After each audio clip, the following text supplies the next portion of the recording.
What a goal from Ethan Nwaneri yesterday, and that is just a trademark goal for him. He does that in the academy, and now he's doing it for the Arsenal first team. Arteta says he's sort of used to that, but I tell you what, if you thought Nwaneri was impressive versus Bolton with his 2 goals, I think he was even better versus Preston yesterday in that 8 role. And I think right now there's 2 incredibly talented players in football that are starting to get minutes for their side. Mikey Moore and Nwaneri, both in North London. And in today's video, we're going to talk about Nwaneri because I think today he's finally shown Arteta he is ready for more minutes. Give him some minutes in the Premier League. You know, Trossard's been playing a little bit of an Odegaard role. I think Rice Marino, Nwaneri could be the midfield while Odegaard's out, because he's shown in a couple of games now, and when he's even had cameos off the bench, I felt that Arsenal looked better. I felt that in that last cameo off the bench versus Liverpool, he brought a little bit of energy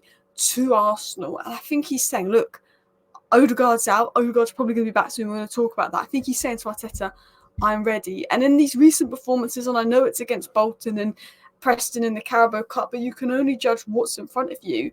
He's been really, really impressive, more impressive than most Arsenal players. These are his statistics. In 170 minutes, he has 3 goals. Bear in mind, Phil Foden only has 2 goals this season, so that's a very impressive statistic in itself. 84 passes, 96% pass accuracy, 2 key passes, 2 out of 2 accurate long balls, 7 shots, 3 out of 7 successful dribbles, 4 tackles won, and 7 out of 15 duels won. Some really, really impressive stats. And they're his first 2 ever starts for Arsenal. That is absolutely outrageous. Very, very exciting. I think the age 17 age group at the moment is so exciting. You've got obviously Trey Nwaneri of Liverpool, you've got Shea Lacey of United, but players that actually sort of really getting the minutes and starting is Mikey Moore and Nwaneri, which are probably 2 of the most talented players coming through. And I look at Arsenal right now and I think with Odegaard out, this is probably Arsenal's strongest squad, although Calafiori might be out. I don't know what the details are on Calafiori being out. Let me know. And I actually think that Nwaneri has a lot of similar attributes to Odegaard, but he could fill in Odegaard's role. And I think that's what Arteta may do. Now, I also think he has some similarities to Saka. He's like 80% Odegaard with like 20% of Saka is how I'd explain him as a player. But I think that right half space of Saka, Nwaneri, Timber, rotating really well, could be absolutely lethal when you look at the ball retention and movement of Nwaneri, you look at the dribbling threat, the crossing and the ball striking of Saka, you look at Timber, his versatility, his technical ability and defensive awareness. It's a very good triangle of players that are really technically good, that can combine, that have intelligence of the game, that move well, can create overload. Arsenal have something good going on there. So I'm going to give you my thoughts on Nwaneri, what Arteta said on Nwaneri, other things on Nwaneri, how Arsenal could set up with Nwaneri, what the game plan could be. But I actually want to break down this Nwaneri performance as well, because it's been super impressive. But these are my notes on Nwaneri. So standout performance, scoring a signature long-range goal with his left foot, finessing it in the top corner.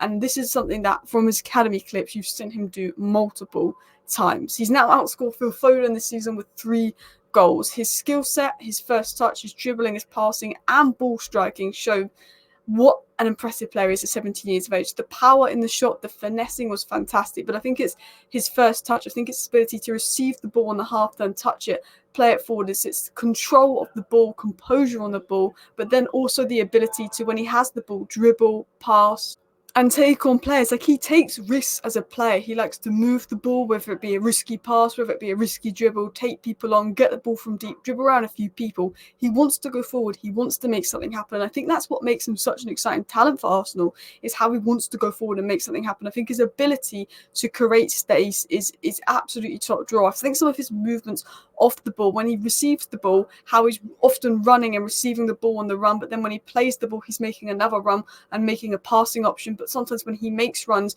he might be making a run out wide because Sterling's gone inside, and he creates more space for Sterling because he draws a defender out with him. I think his movement and understanding of the game is very, very good. I think he's clearly, knows how to play, clearly wants the ball, clearly wants to get involved, understands Arteta's tactics and systems. And you can be a good player, but if you're a player with the right work rate mentality, if you're a player with the right mindset, if you're a player with the IQ, the understanding of the game, the technical ability and the physical abilities, and I think he's physically quite strong, that's what you need to be a top player. And I think Nwaneri has all of them. And he's the youngest player to score in his first 2 starts for Arsenal, with 2 goals versus Bolton and a goal versus Preston. He's 17. That is so young.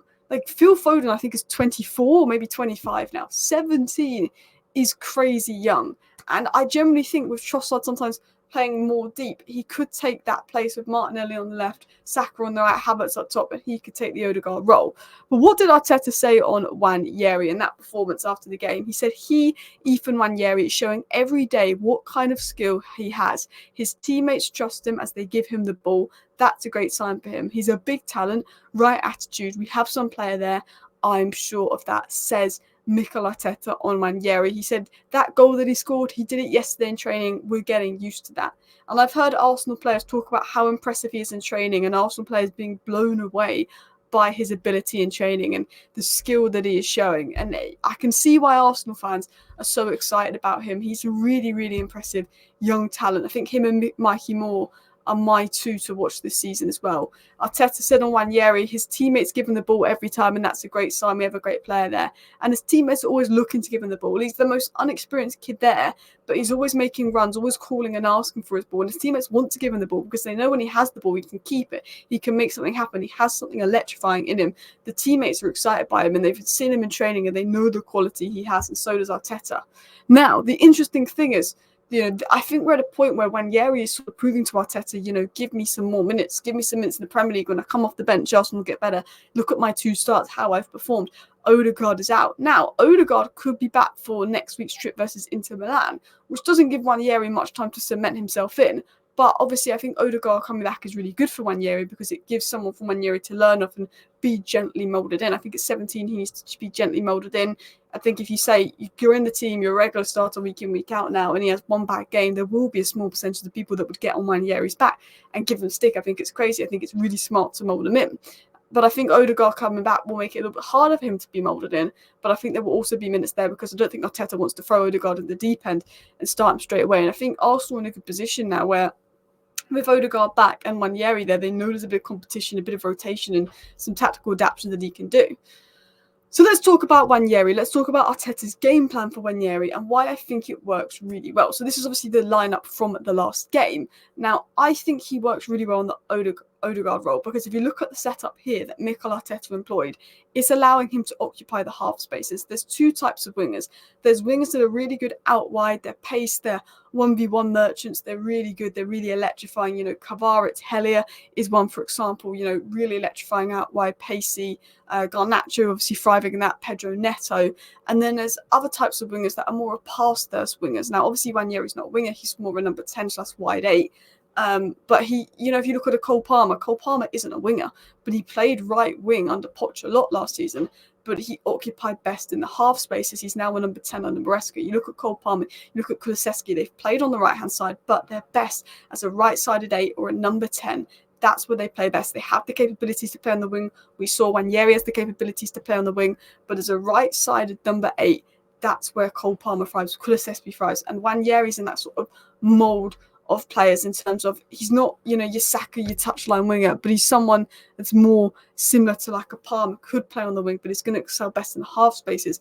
And Mikel Arteta's system allows his 8s to play in that half space, him to be quite advanced, but also he can go back, get the ball from deep, carry it from deep. And I think Arteta's using him in his best role, but also there's a triangle of Sterling and Timber around him, and that can create overloads, and that can allow him to drift out wide if Sterling comes inside and have someone to pass. And having technical players like Timber to play and pass off makes his role a lot easier.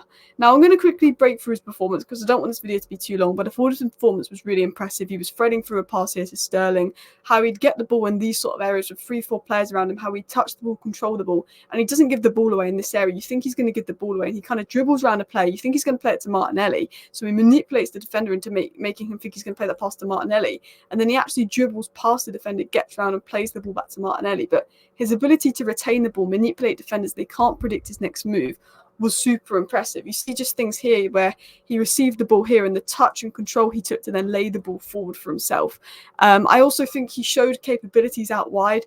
There's in-swinging crosses on his left foot. He made 2 really good crosses. This one was just over, but it was a really lethal cross, and he can get out wide and can make an impact with his crossing despite excelling centrally. But I think it's where he can receive the ball in these tight spaces. He's comfortable to receive the ball in these tight spaces with loads of players around him. And he can just turn around from these players and lay off a pass just like that. And then we have to talk about the goal. His goal was absolutely phenomenal. The way he gets the ball and he just finesses it in that top corner. And that's not a fluke. That's something he knew what he was doing and he did exactly what he was going to do. That is what Nwaneri does. That was just a fantastic goal. But you also look at sort of those deeper runs. As I said, I think the 8 role suits him because he can get the ball from deeper and make those runs and then play that little flick through. And then when he plays that pass, he's going to run off, showing his intelligence. He gets the ball here. He wants the ball. And what he does is he plays a good ball for Sterling to run into. The passing, the line-breaking passing, able to break down the defense's final line, create chances, dribble from deep, bring in in-swing and crosses, control the ball, dribble and make things happen. It's probably what's making him shine under Arteta. And I have to say, this cross was really impressive. Maybe Jesus could have done better here, but this in-swing and cross just shows how good he was. That was a sort of De Bruyne-esque moment there. So what I wrote on Nwaneri in summary of his performance was very intelligent movement to run into space, the passing, making himself available for the next play. I think he creates space for teammates incredibly well. I think his touch, he's got quite good physicality to shield the ball. Retention is really good. The way he drives forward. Positional wise, I think he's very good and very intelligent, as I mentioned, but I think it's his playmaking and forward drive and eagerness to make things happen, having some of Saka and Odegaard's best qualities in him, but a little bit more of Saka's ability to operate wide with those lethal crossing. And I think when he gets the ball, he wants to take risks, he can take risks, and I think that shows he's got a top tier potential. These were sort of my notes on how Arteta's game plan for him is really smart.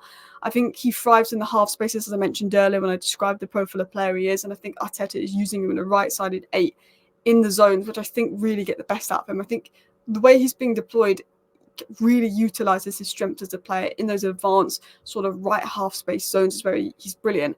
And I think Arteta's managing him really well, gradually easing him in, reducing the pressure. People wanting to play, but Arteta knows you're 17, there's a lot of pressure, there's big games. Bring him in the cup games against lesser opposition where he's playing in a good team and sustainable system where you expect to beat the lesser opposition. So the game, environment is set up for him to thrive. And when he thrives in the game, like he has recently, he can then build upon that confidence. And confidence is so important in a young player because then he will play those risky passes and balls more. Guys, thank you for watching today's video on Nwaneri. Fucking hell. Some weird man just started staring at me, but thank you for watching today's video on Nwaneri. Please do hit the like button, subscribe down below if you're new. Let me know your thoughts. Bye.